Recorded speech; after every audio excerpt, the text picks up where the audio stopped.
Hey friends, I wanted to invite you to my upcoming full moon circle at Moonshine Yoga in Cedar Park, Texas. It will be held on Friday, March 22nd from 7 to 8:30 p.m.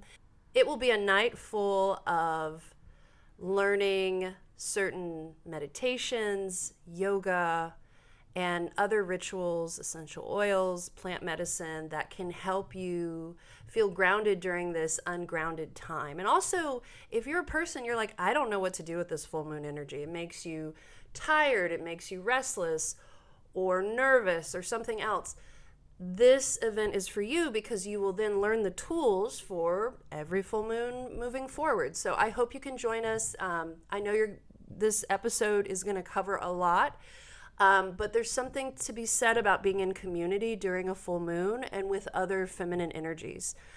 So I will leave the link to sign up in the show notes, and I would really, really love to connect with you in this way. Now, on to the episode. Hey friends, welcome to Yoga and Podcasts. This show explores how yoga can cross over into daily life. Join your host, me, Ashley Weber, bi-monthly as I interview mind-body luminaries worldwide, as well as a sprinkling here and there of my own solo episodes, as I do have a lot to share as well. So sit back, relax, and enjoy this episode, y'all.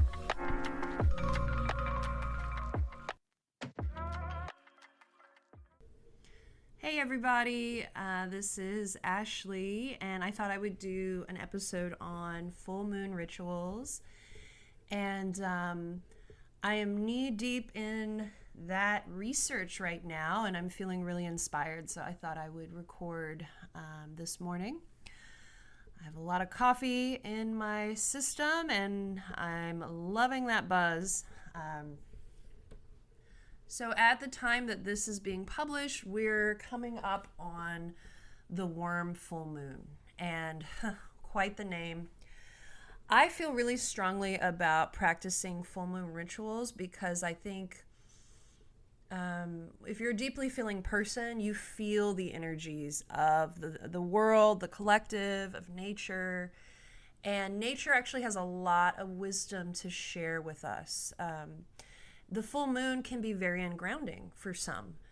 And so sometimes we don't know what to do with that energy, that ungrounded feeling, and finding ritual and creating time for that ritual, I think helps process those emotions.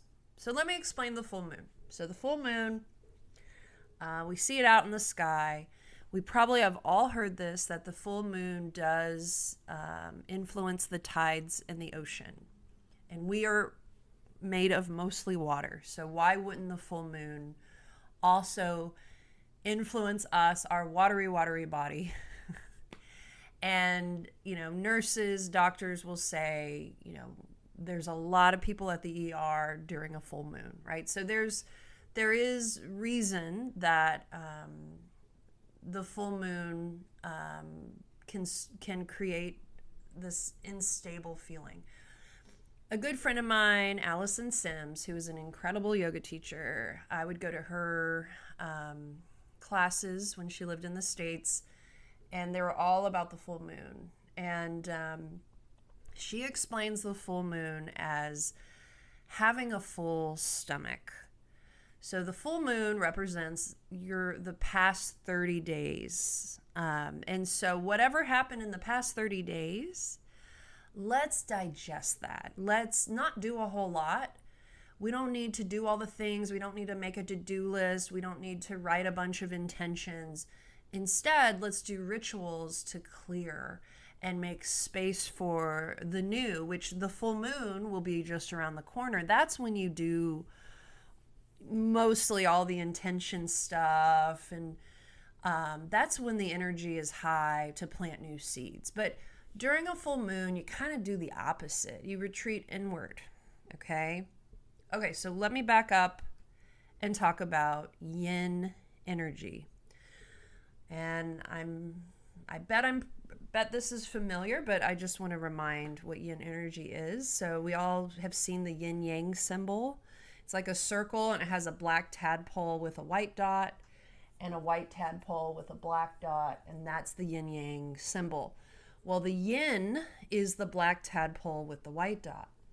And so yin yang represents energies in the natural world.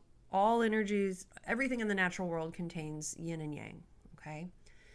Yin is the moon, represents the full moon. It represents darkness. It represents the internal world.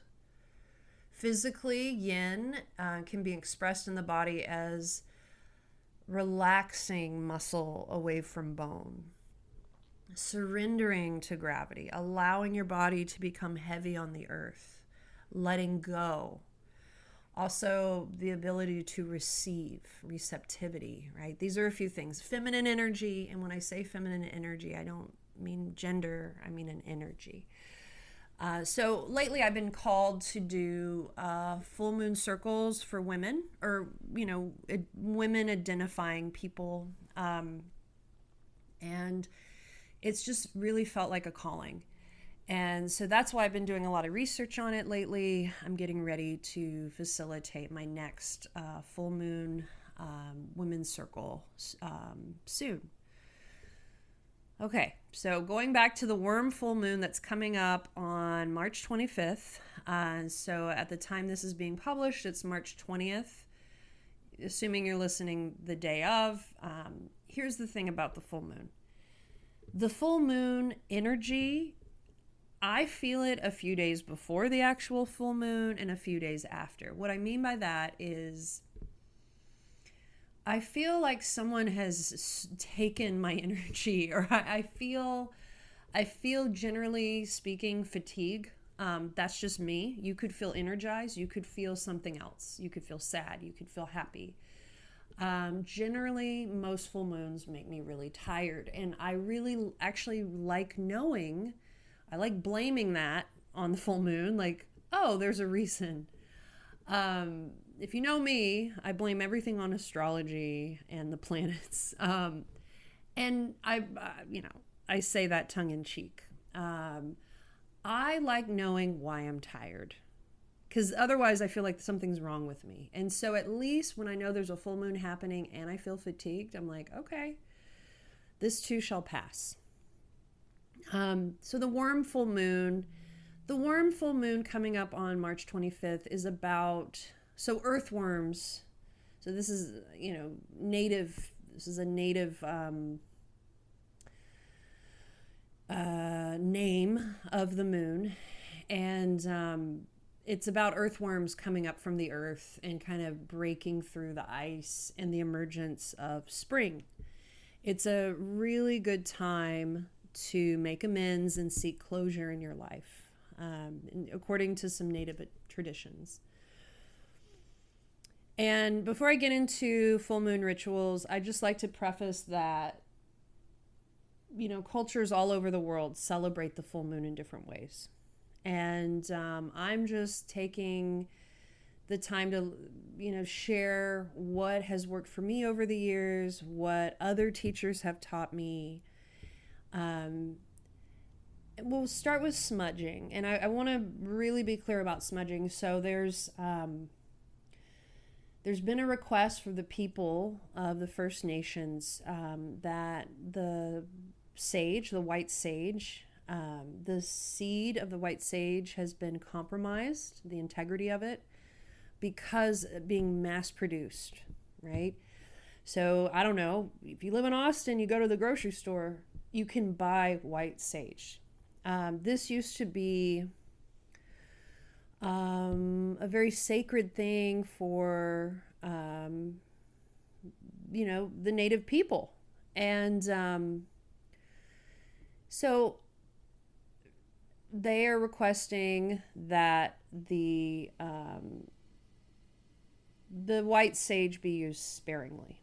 Okay. And so that doesn't mean, I'm not trying to shame anyone for purchasing white sage, but just understand that this is a sacred plant medicine that has been mass produced, and and we want to keep it, sacred, right? We don't want the integrity of the seed to be compromised any more than it already is. So I say that because there's a lot of other options. If you live in Austin, Texas, or the Texas area, we are covered in cedar trees. They have two names: mountain cedar, also known as ash juniper. And believe it or not, you can dry these little clumps of cedar and burn them, and they actually purify the air. It's been scientifically proven. But we have an abundance of them. So why go out and buy white sage when what's free around you is cedar? And okay, I know cedar gets a bad rep because of cedar fever, but let me explain this. The males are the ones that are the problem. The male trees create the pollen. I love men, by the way. I'm not trying to hate on males. So you would not burn a clump of cedar that was covered in pollen. That doesn't make any sense. But there's plenty of cedars out there that have no pollen. Like, pollen is yellow. It's obvious. I'm saying just dry some cedar. Okay, I'm going to get off this whole cedar thing, and then we're going to refocus. So just know that there's many different plant medicines. You can burn mugwort. You can burn rosemary. You can burn oregano, thyme. Like, you can burn garden sage. It doesn't have to be that white sage. So there's options for you out there. Okay, so moving down the list. Something else I like to do is just kind of write out stream of consciousness writing, everything I'm feeling, and especially things that came up in the past 30 days. Just write it out. And the reason why you would write it out with a pen and paper and you wouldn't type it out, or you wouldn't audio it out. I mean, you could, that clears the throat chakra, but writing it out, your arms and your hands are an extension of your heart chakra, right? And if we're clearing and we're trying to open to a new 30-day cycle, I think it's very cathartic to physically write it out. And I'll set the clock for the alarm for 5 minutes, sometimes 10 minutes, sometimes 20 minutes. It depends. Whatever emotions I'm feeling, if I'm feeling like I have a lot of bottled up emotions coming up around the full moon, the full moon brings things to light, then maybe I set the timer for 20 minutes. And I just write and write and write and write and write. And it doesn't even have to make any sense. And then after, maybe I feel like I got it all out and the timer's still going and it's not quite 20 minutes or whatever I set it to, I continue to rewrite, like just repeat. And then it's really important that after you write, you let that go. So you could either burn the paper. I love to burn things, so that's what I do. You could rip it up. You could throw it in the trash. It's important to remove it from your home, right? Because that's energy. That's a lot of energy on paper. You don't want to leave it around. Okay, so I talked about smudge, but I did not talk about like the how-tos. So smudging, if you don't already know, it's you're burning plant medicine, creating a smoke, and then you're using that smoke to latch on to any negative energy or to clear out energy. You can smudge a home, a room. You can smudge your own body. I do all of it all the time. If you're someone really sensitive to energy, once you start smudging regularly, you will not go back. It's especially important to smudge during the full moon because you want to clear that old energy from the 30 days, right? All right, moving on to moon paper. I love moon paper. I'm really into it. And I don't know if this is commonly talked about, but I cut up paper. I use the paper to write on, but I set the squares of paper. I do 13 pieces of paper. This eventually I'll use to write my intents during the new moon, but not during the full moon. The full moon, I lay the paper out and I let the paper get the moon absorb it. So moon paper. And then when the new moon comes, which is about 2 weeks later, I then write each intent. So 13 intents I want. So, honestly, it works. I wanted to move to East Austin. I wrote that on a piece of paper and bam. And I'm not saying it's all the moon. Like, I'm saying that if there's 13 things you want and you take the time to, set blank paper out under the full moon, and then you wait 2 weeks, and then you really think about, okay, there's only 13 things I want to manifest. What do I want to manifest? That just in and of itself, that ritual gives you really clear guidance on what you really, really want. Now, I do 13 because I like the number 13. You can do whatever number you want of paper. And, I believe in science. I also believe in a little bit of magic. So take that, understand that that's where I'm coming from with all that. But I will say, I look back at this ritual I do every month, and boy, do those things come to life. And sometimes it doesn't happen automatically. Sometimes you have to continue each month.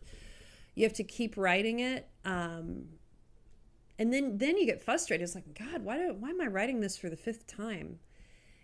But then you find a way to make it happen.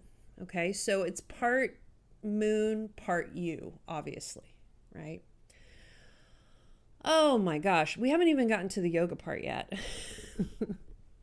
The yoga part, moon salutations. So you've heard of sun salutations. There are moon salutations. I love doing that in low lighting during a full moon. Like, I love to light candles or have fairy lights and do my moon meditations, my moon salutations. And if you don't know what they are, look them up. Yin yoga. Oh my God. So the full moon represents yin. The feminine is yin. I love these women's moon circles that I'm doing. And so, yeah, we do yin yoga. I'm a huge fan of yin yoga. Yin yoga is more about being and less about doing.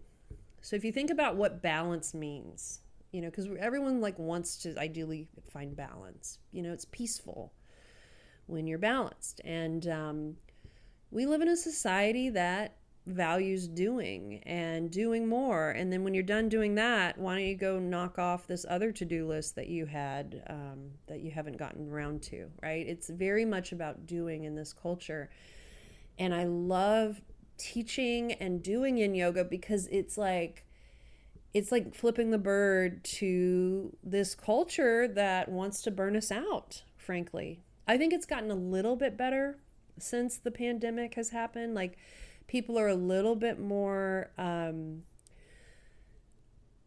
open and willing to do less and kind of relax. But I don't think it's nearly enough. Yin yoga, you hold postures anywhere from 2 to 5 minutes, usually low to the ground. They're passive, meaning you don't really hold yourself up. You allow the props to hold you, the floor to hold you, and you gently open up your body over time, but it can be quite intense because we're tractioning and lengthening the less elastic tissues of the body, the connective tissue, the tendons, the ligaments. So that can feel like a lot. And so you learn how to be in a place of discomfort, slight discomfort, because the stretches are quite deep, the poses are quite deep. But you learn how to be present and you learn how to regulate your nervous system. That is powerful stuff. So this is the difference. So before yin yoga, before I ever did it, and this is specifically yin yoga, because I did all the other yogas, but not yin. When something really stressful would happen in my life, I would immediately like just shallow breathe. Like I would just kind of hold my breath. That was the old Ashley. Then I practiced yin yoga, and this, I practiced for a while to get to this place. Now when something stressful happens, I take a really big breath and I continue to breathe through it. And it's, for me, it's a way to feel grounded, and you can make so much better decisions when you're grounded. When you're holding breath and you can barely breathe, it's hard to feel grounded. You don't feel connected. You don't feel supported by the ground. Oh my God, I could just talk about yin yoga forever. Okay, well, moving on. So I love the full moon because I believe we've all forgotten to dream, or some of us maybe more than others. This is a time to dream. So what I like to do is I like to start with a box breath. So a box breath is 4 counts, inhale, 4 counts gently suspending your breath, 4 counts exhaling, and 4 counts holding that breath out and then starting over. So there's quite a bit of pause between your inhales and your exhales. A full moon to me is that pause in your life, that pause, that pregnant pause. And it's kind of frustrating and you have to be patient. But within that, in these rituals you're doing, as you're processing that full moon energy and inevitably making space for new, what remains is your dreams, and it sounds corny saying that out loud, but it's true. Like, we get caught up in the day-to-day, the to-dos, the shoulds, the pettiness sometimes. And then when you get into these rituals, all that surfacey stuff goes away, and you can get to the heart of like who you are, the essence of who you are and what you truly want and what truly brings you joy. And it's usually very, very simple things. And so it's about cutting the BS of life and getting to like the good stuff of life, right? And I think that about all of the yoga and the meditation, right? But the full moon is a profound time to practice it. Things that you can do as well. I'm sure you've heard of charging crystals in your malas. So you can, like, during the full moon, the night of the full moon, set your crystals. And if you don't know what a mala is, it's a 108 beaded necklace that they use for meditation. It's a sacred practice as well. They're usually made of different crystals and stones. So any stones, any crystals, any gems, you can set them on your windowsill in the light of the full moon and let them charge. You can do that with moon paper, as I mentioned earlier. You can also do moon water. Ideally it would be a glass jar, and you would put water in a glass jar, set it out at the light of the full moon. I am in herb school currently. I really, really love learning about plants. I love nature. I love plants. And this is just another way I get to celebrate that, is learning about herbs. And Tulsi is a really good tea for meditation. But I think for a full moon, it has so many wonderful things. Spiritually, it brings goodness, virtue, and joy. So Tulsi, also known as holy basil, is a herbal tea you can have. There's no caffeine in it, and it's a nervine, meaning it helps calm your nervous system. It also helps the endocrine system. It brings spiritual clarity and lightness, and it helps you deal with stress. It also heightens awareness and mental clarity. Tulsi helps to clear ama, meaning metabolic waste. Clears the mind of headaches and can create an antidepressant effect. It's good for clearing the lungs and helps with breathing. and also has an enhancing effect on the cerebral function. And this is what I love about herbs, is as I'm studying all these different herbs, like each herb I've been studying, medicinal plant herbs, well, I mean, herbs are plants, like there's no non-plant herbs, I guess. Like each herb has like a list of things that are good for you. It's like crazy to me. It's like a yoga pose. Yoga poses, like each pose, there's like multiple things it's doing good for you, right? So combine that with herbs, it's pretty nice. You know, and I'm curious to hear about what you like about the full moon, what rituals you do with the full moon. I know, you know, pulling tarot cards, oracle cards is a great time. One thing I'll say about meditation, I like to practice manifestation meditation during the full moon, and I will share that in a later episode.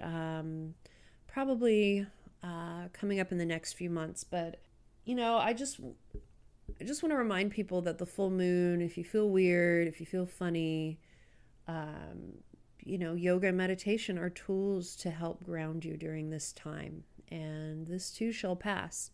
All right. Until we meet again, thank you so much for listening. If this episode resonated with you, please share Yoga and Podcast with just one friend who you know will love it. Another way you could help the show grow is to rate and review it. I'll even send you some podcast stickers with a love note. So after you rate and review the show, please drop me a message with your mailing address and I'll hook you up. Thank you for your support. We could not grow without you. And we have grown in the past 4 years. We have grown because of you. So you have my undying love. If you want to say hi, our email address is yogaandpodcast@gmail.com. The and is spelled out. YOGAAND podcast@gmail. Please follow us on Instagram at Yoga and Podcast. We are on TikTok. The handle is also Yoga and Podcast. When you follow us, we follow right back on those platforms. Until next time, thank you for listening.